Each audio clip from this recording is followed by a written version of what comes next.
যে সম্পর্কটি হারাম, তোর স্বামী আছে, সংসার আছে, এটা কোনোভাবেই তুই লুকিয়ে রাখতে পারবি না। মা, সার্টিফিকেট আছে, আমি আসলে যেতে চাই না। ওই সংসারে শুধু এটা করো না, ওটা করো না, নামাজ কাজা করা যাবে না, বাইরে যাওয়া যাবে না, শুধু না আর না। মানে মেয়েদের বাড়ি থেকে কম বের হয় ভালো, আর নামাজের তাগিদ দেয়া প্রত্যেকটা মুমিন মুসলমানের দায়িত্ব। তুই আরেকবার ভেবে দেখ। সাবজেক্ট খুবই ভালো উঠেছে। মা, আমার খুব ঘুম পাচ্ছে, তুমি কি আমাকে তোমার পাশে একটু জায়গা করে দিবে? আমার কাছে তোর ঘুম হবে? কেন হবে না? আমি রাত জেগে তাহাজ্জুদের নামাজ পড়ি, কোরআন তিলাওয়াত করি, তোর তো ঘুমের সমস্যা হবে। কোনো সমস্যা হবে না মা। কাল সেগুলিতে রাখবো, রোজা রাখবি তো? হ্যাঁ, এরপর সকালে রোজা রাখা চেষ্টা করবি। সেগুলিতে দেখে আলহামদুলিল্লাহ, তোর এই পরিবর্তন দেখে খুব ভালো লাগছে মা।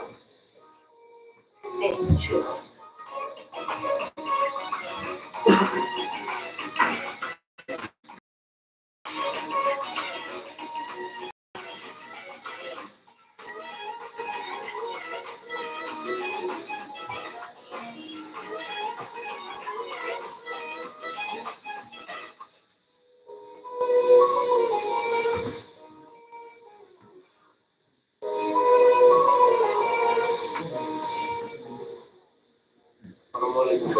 কেমন আছো?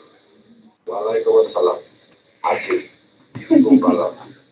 লাল বেচা কেমন হলো? আলহামদুলিল্লাহ, আজকে বিক্রি খুব ভালো হয়েছে।